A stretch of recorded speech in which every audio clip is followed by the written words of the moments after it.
بسم اللہ الرحمن الرحیم۔ السلام علیکم۔ نبی کریم صلی اللہ علیہ وآلہ وسلم بہت زیادہ صلہ رحمی کرنے والے تھے۔ لوگوں کا بوجھ اپنے سر لے لیتے، غریب اور مسکین لوگوں کی مدد فرماتے، مہمان کی مہمان نوازی فرماتے اور مصیبت کے مارے ہوئوں سے تعاون فرماتے۔ اللہ تعالیٰ نے آپ کی حفاظت اور نگہبانی کا خاص اہتمام فرمایا تھا اور قوم میں پھیلی ہوئی خرافات اور برائیوں کے لیے آپ صلی اللہ علیہ وآلہ وسلم کے دل میں نفرت ڈال دی تھی۔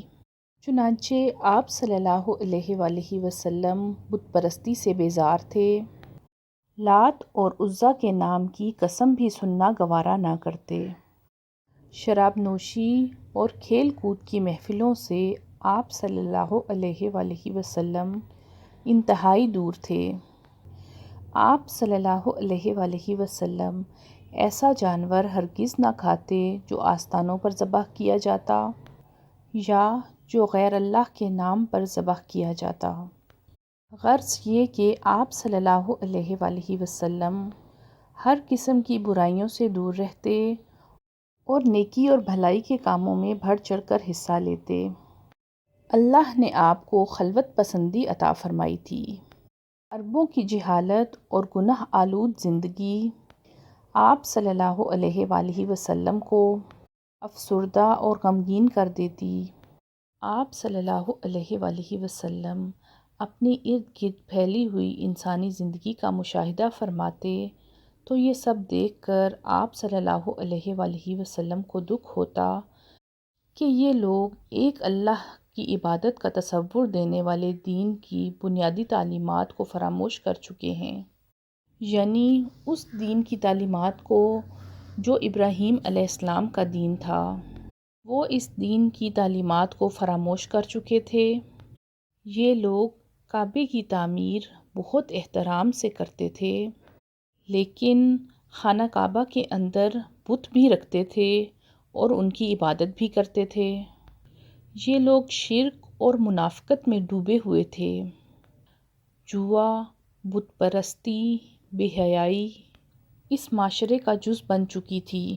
ایک اللہ کی عبادت کا تصور تو پایا جاتا تھا، لیکن بتوں کی عبادت کے شوق نے اس تصور کو بہت دھندلا کر دیا تھا۔ ہر قبیلے اور ہر خاندان کا ایک پسندیدہ بت تھا اور کعبے میں 360 بت رکھے ہوئے تھے۔ عرب کے اس معاشرے میں عورت کی حیثیت بالکل ایک فالتو چیز کی سی تھی۔ وہ اونٹوں، بکریوں اور دوسری تجارت کی چیزوں کی طرح ایک تجارت ہی کی چیز بن چکی تھی۔ شادیوں پر کوئی پابندی اور کوئی روک ٹوک اور حد مقرر نہ تھی۔ ایک مرد جتنی عورتوں سے چاہے شادی کر سکتا تھا۔ بیٹیوں کی پیدائش کو شرمندگی کا باعث سمجھا جاتا اور اکثر انہیں زندہ دفن کر دیا جاتا۔ غلاموں کے ساتھ بھی بہت برا سلوک کیا جاتا تھا۔ آقا کو اپنے غلام کی زندگی اور موت کا اختیار بھی حاصل تھا۔ ملک میں کوئی مرکزیت نہ پائی جاتی تھی۔ ہر قبیلہ اپنے ایک سردار کے ماتحت خود مختار بنا بیٹھا تھا۔ اسی وجہ سے قبائل آپس میں جھگڑتے اور ذرا ذرا سی بات پر تلواریں نیام سے باہر آ جاتیں۔ یہ لوگ دشمنی میں بہت آگے بڑھ جاتے اور یہ دشمنیاں کئی نسلوں تک جاری رہتیں۔ عرب قوم جہالت میں بہت آگے بڑھی ہوئی تھی، لیکن اس کے باوجود یہ لوگ اپنی شاعری اور فصاحت و بلاغت پر اس قدر گھمنڈ کرتے تھے کہ باقی دنیا کو گونگا شمار کرتے تھے۔ توہم پرستی انتہا کو پہنچی ہوئی تھی۔ نیکی، شرافت اور بھلائی ان کے ذہنوں سے بہت دور ہو چکی تھی۔ یہ تھے عرب کے حالات، لیکن یہ حالات صرف عرب تک محدود نہ تھے۔ دنیا کے کونے کونے میں ایسی ہی پستی پائی جاتی تھی۔ کہیں آگ کی پوجا کی جاتی تو کہیں محبت اور نفرت کے دیوتاؤں کے سامنے سر جھکائے جاتے۔ غرض یہ کہ اللہ تعالیٰ کے سوا اس کی ساری مخلوق کی پوجا ہو رہی تھی۔ یہاں تک کہ سانپ، درخت اور بندر تک کی پوجا ہو رہی تھی۔ نبی کریم صلی اللہ علیہ وآلہ وسلم ان سب حالات کا مشاہدہ فرما رہے تھے۔ آپ صلی اللہ علیہ وآلہ وسلم تنہائی میں غور و فکر فرماتے۔ آپ صلی اللہ علیہ وآلہ وسلم غار حرا میں تشریف لے جاتے۔ یہاں آپ زمانے کے حالات پر غور و فکر کرنے کے ساتھ ساتھ اللہ تعالیٰ کی عبادت میں بھی مصروف رہتے۔ رمضان کا مہینہ اور پیر کا دن تھا۔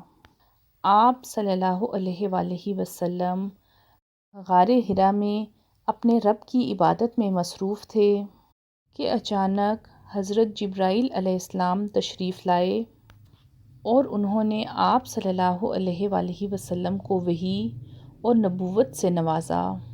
سیدہ عائشہ رضی اللہ تعالیٰ عنہ فرماتی ہیں کہ نبی پاک صلی اللہ علیہ وآلہ وسلم پر وحی کا آغاز اچھے خواب سے ہوا۔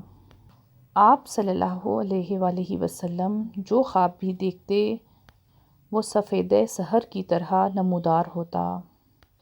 پھر آپ صلی اللہ علیہ وآلہ وسلم کو تنہائی پسند آنے لگی تو آپ غار حرا میں خلوت فرمانے لگے اور کئی رات گھر آئے بغیر اللہ کی عبادت میں مصروف رہتے اور اس عرصہ کے لیے توشہ بھی ساتھ لے جاتے۔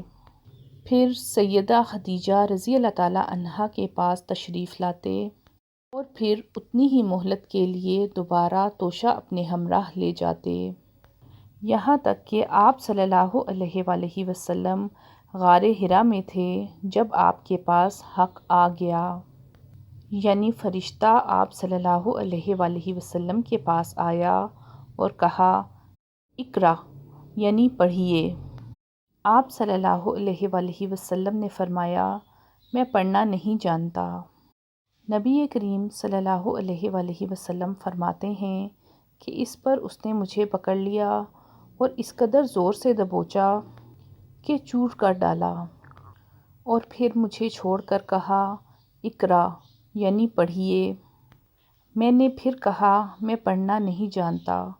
اس نے پھر سے مجھے پکڑ کر دبوچا اور پھر کہا اقرأ، پڑھیے۔ میں نے پھر کہا میں پڑھا ہوا نہیں ہوں۔ اب اس نے تیسری بار دبوچا اور پھر چھوڑ کر کہا پڑھ اپنے اس پروردگار کے نام سے جس نے پیدا کیا، انسان کو لوتھڑے سے پیدا کیا۔ پڑھ تیرا رب بڑا کریم ہے جس نے قلم کے ذریعے سے علم دیا، انسان کو وہ بات سکھائی جسے وہ جانتا نہ تھا۔ آپ صلی اللہ علیہ وآلہ وسلم نے یہ آیات پڑھیں، پھر ان آیات کو لے کر واپس آئے۔ آپ صلی اللہ علیہ وآلہ وسلم کا دل کانپ رہا تھا۔ جب گھر پہنچے تو سیدہ خدیجہ رضی اللہ تعالیٰ عنہ سے فرمایا مجھے چادر اوڑھا دو۔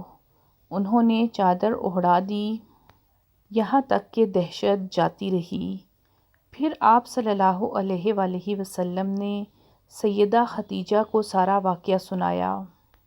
پھر آپ صلی اللہ علیہ وآلہ وسلم نے فرمایا مجھے اپنی جان کا خوف ہے۔ سیدہ خدیجہ رضی اللہ تعالیٰ عنہ نے فرمایا خدا کی قسم ایسا ہرگز نہیں ہو سکتا، اللہ آپ کو کبھی رسوا نہیں کرے گا۔ آپ صلہ رحمی کرتے ہیں، بے سہاراؤں کا بوجھ اٹھاتے ہیں، خالی ہاتھ لوگوں کی مدد کرتے ہیں، مہمانوں کی مہمان نوازی فرماتے ہیں اور حق کے سلسلے میں پیش آنے والے مسائل میں مدد فرماتے ہیں۔ اس کے بعد سیدہ خدیجہ رضی اللہ تعالیٰ عنہ آپ کو اپنے چچا زاد بھائی ورقہ بن نوفل کے پاس لے گئیں۔ یہ جاہلیت کے دور میں عیسائی ہو گئے تھے، عبرانی لکھنا اور پڑھنا جانتے تھے اور عبرانی میں انجیل لکھتے تھے۔ اس وقت وہ بوڑھے ہو چکے تھے۔ سیدہ خدیجہ رضی اللہ تعالیٰ عنہ نے فرمایا بھائی جان آپ اپنے بھتیجے کی بات سنیں۔ نبی کریم صلی اللہ علیہ وآلہ وسلم نے سارا واقعہ ان کے گوش گزار کیا۔ اس پر ورقہ بولے یہ تو وہی فرشتہ ہے جو موسیٰ علیہ السلام پر نازل ہوا تھا۔ کاش میں اس وقت تک زندہ ہوتا جب آپ کی قوم آپ کو نکال دے گی۔ آپ صلی اللہ علیہ وآلہ وسلم نے حیران ہو کر پوچھا، میری قوم مجھے نکال دے گی؟ ورقہ بولے، ہاں، کوئی ایسا آدمی نہیں جو یہ پیغام لایا ہو اور اس سے دشمنی نہ کی گئی ہو، اور اگر اس وقت تک میں زندہ رہا تو تمہاری زبردست مدد کروں گا۔ لیکن اس کے بعد جلد ہی ورقہ بن نوفل فوت ہو گئے، اور ادھر وحی کا سلسلہ رک گیا۔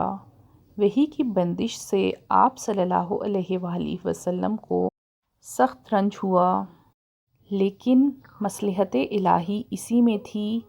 اس طرح خوف جاتا رہا، معاملے کی نوعیت سمجھنے کا موقع ملا، اور دوبارہ وحی آنے کا شوق اور طلب بھی پیدا ہوئی۔ آپ صلی اللہ علیہ وآلہ وسلم دوبارہ وحی کا انتظار کرنے لگے۔